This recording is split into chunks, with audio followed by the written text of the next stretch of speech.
नमस्ते दोस्तों, मैं doctor Yogini Rolekar, a gynaecologist practising in my own maternity hospital since more than 20 years.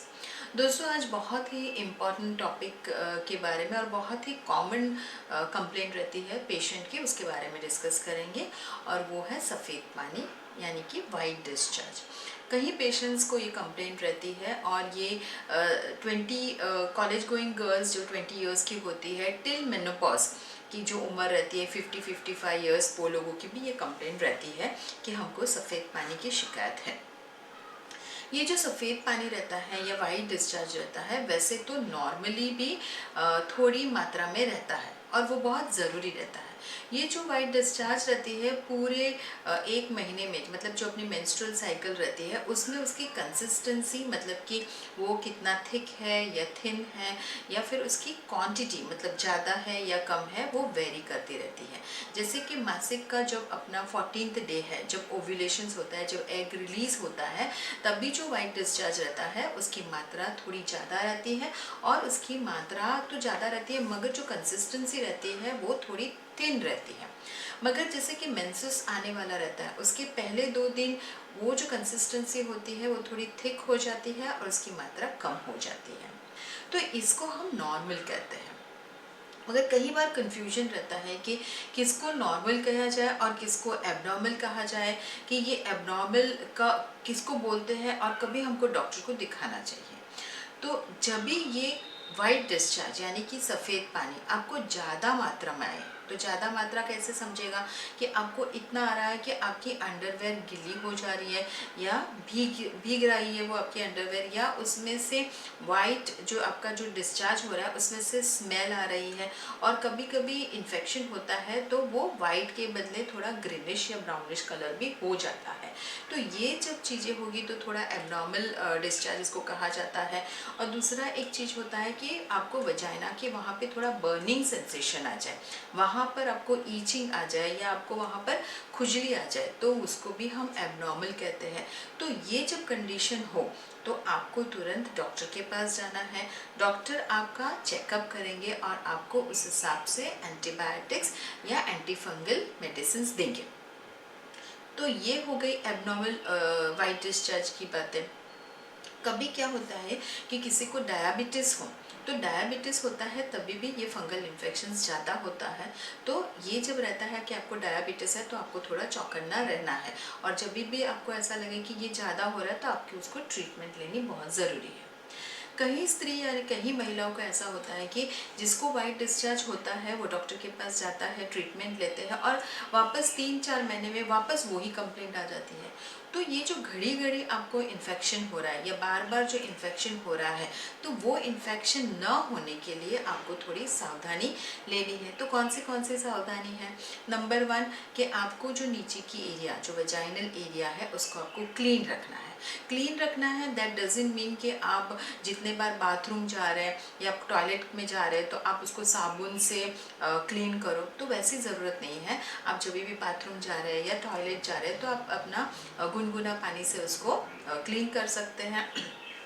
और clean करने के बाद आपको खास ये ध्यान रखना है कि वो जगह को वेट नहीं रखना, मतलब गीला नहीं रखना है उसको। आप कोई भी कॉटन टॉवल से या अपने टिश्यू पेपर से उसको क्लीन कर रखना है, मतलब कि ड्राई रखना है, क्योंकि जितना ड्राई होगा तो उतना अपने को इन्फेक्शन नहीं होगा।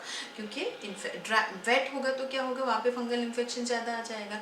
तो आपको इसकी बहुत ही ध्यान रखना है।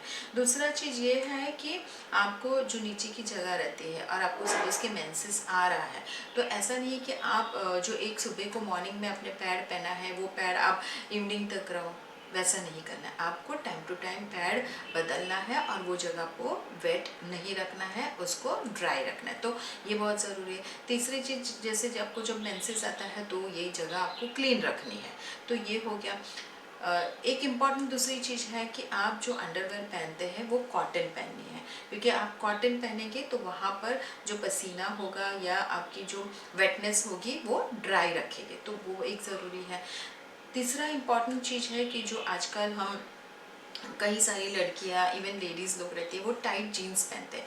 तो वो जो टाइट कपड़े हैं उसको अवॉइड करो, टाइट चूड़ीदार को अवॉइड करो। उसके बदले आप थोड़ा खुला हुआ पैजामा है, या उसको जिसको हम चूड़ीदार के बदले जो पंजाबी जैसा रहता है वैसा पहनने की कोशिश करो। तो क्या होगा कि वहाँ पे जो टाइट जो रहता है जगह, तो उसकी वजह से भी वेटनेस ज़्यादा रहती है, पसीना ज़्यादा आता है, तो फंगल इन्फेक्शन सबको ज़्यादा हो सकती है। तो ये चीज़ें बहुत ज़रूरी है ना। दूसरा इम्पॉर्टेंट चीज़ है कि आपको इन्फेक्शंस जो बार बार होते हैं वो नहीं होने के लिए एक अपने को फूड हैबिट्स, अपनी लाइफस्टाइल भी चेंज करनी है। सपोज आप ओवरवेट है, तो क्योंकि आप ओवरवेट होगी तो क्या होगा कि वहाँ पर थाइस की जगह पर पसीना ज़्यादा होगा और वेटनेस ज़्यादा बढ़ेगी। तो आप देखिए कि आपका वजन कम करो, आपका सप्रमाण वजन करो जो आपके हाइट के हिसाब से है, तो उस हिसाब से आप अपना वेट मेंटेन करो। एक्सरसाइज को एक रूटीन लाइफ बना दो, और खाने में भी अपना ध्यान रखना है कि आप फैटी फूड ना खाएं, ऑयली चीज़ ना खाएं, ज़्यादा हुई तली हुई चीज़ें नहीं खाएं, और अपने खाने में आप दही या छाछ की मात्रा बढ़ा दो। तो उससे जो नेचुरल अपने को बैक्टीरिया जो मिलता है दही और छाछ में, तो वो आपको मिलेगा, वो आपको प्रोटेक्शंस देगा।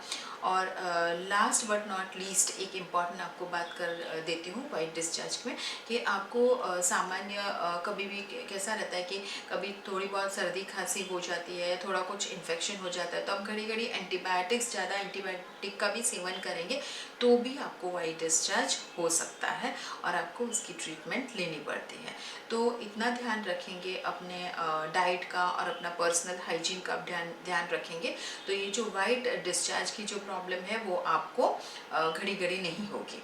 और जब आपको एक इम्पॉर्टेंट बात यह है कि जब मैंने बताया कि आपको क्लीन रखना है, तो क्लीन में एक बहुत इम्पॉर्टेंट चीज़ है कि जब भी आप वो जगह क्लीन करेंगे, तो ऐसा नहीं कि आप जब क्लीन कर रहे हैं तो पीछे से आगे क्लीन करो। मतलब पीछे जैसे कि टॉयलेट की जो जगह रहती है उससे आगे आप वजाइना की जगह क्लीन करेंगे, तो क्या होगा कि टॉयलेट का जो जगह की जो रहती है वहाँ पे इन्फेक्शन ज़्यादा रहता है, तो वो आप वजाइना में भी इंट्रोड्यूस कर सकते हैं। तो वैसा नहीं करना है। तो आप जब भी क्लीन करेंगे तो it should be from vagina to posterior side, मतलब पहले आप वजाइना क्लीन करके फिर पीछे से क्लीन करिए, तो उसकी वजह से भी आपको जो इन्फेक्शन घड़ी घड़ी होता है वो आप अवॉइड कर सकेंगे। तो ये छोटी छोटी बहुत ही इम्पॉर्टेंट चीज़ है जो आपको ध्यान रखनी है, और आपका जो रिपीटेड इन्फेक्शंस है उससे आप प्रिवेंट कर सकेंगे।